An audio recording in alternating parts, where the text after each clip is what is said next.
Doctor, start off by talking about what cortisol is and what does it do in our body? Cortisol is a stress hormone, and as we age, the body produces more and more cortisol. And I feel, and also from the literature, it accelerates the aging process.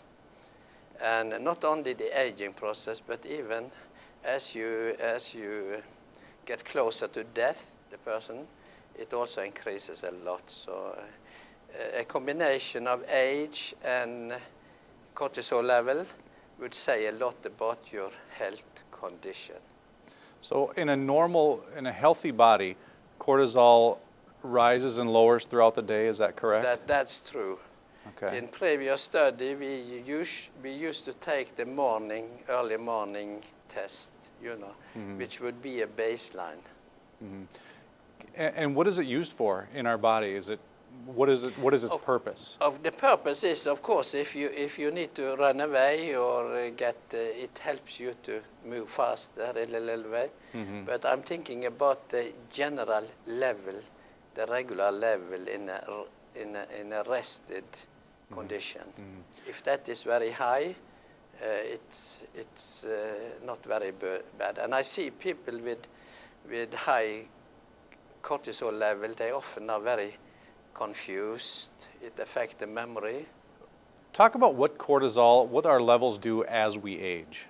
Does that change? Our baseline level change as we age? Yeah, generally. I have also seen people at high ages with rather low levels, but actually I relate it very much to the health condition of the individual.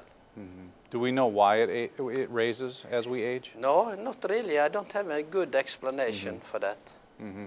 And what can that be the marker of? As cholesterol or as cortisol goes higher, what can that be a marker of? Is that related to certain disease conditions? Very often we see that if people have a cancer, if they have dementia, Alzheimer or whatever diseases associated with aging, it actually increases. Mm-hmm. Doctor, can you talk about cortisol and dementia? You mentioned it a little bit. Yeah. How are the two related? I mean, we hear a lot about Alzheimer's disease. Mm-hmm. That's true. How does cortisol factor into that? No, from experience and even from my own data, I see that if people with high cortisol level, they have very much problem with remembering things. And first of all, the short-time memory, what you did yesterday or the day before, this is gone. But they probably remember better what has happened when they were younger. Mm-hmm. When we talk about dementia, if we're able to lower cortisol, can that help bring some of that memory back, or at least slow the progression of? I would think so. Some years ago, I did a study on some 40 participants. It was extremely easy to get participants in the study. And we actually had, when we looked at this, we used a test called California Verbal Memory Test. And we actually increased that after 8 weeks from about, I think the average was about 72% of the optimal memory. And then we increased it by about 18 to 20% units.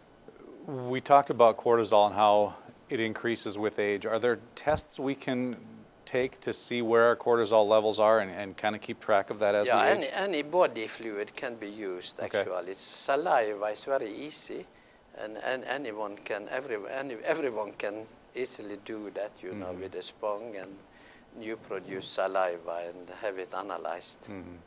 So if it's increasing, if cortisol is increasing as we age, what are the benefits in lowering that? In general, I feel that people they very often get a better quality of sleep. They feel better, more energetic, and I think most of the quality of life aspects increases. Mm-hmm. The question is, how do we lower it then? What are ways we can do that? Yeah, actually there could be anything. We have worked with some extract from fertilized chicken eggs that are good, and from the literature there is also other products that could improve or reduce the cortisol level.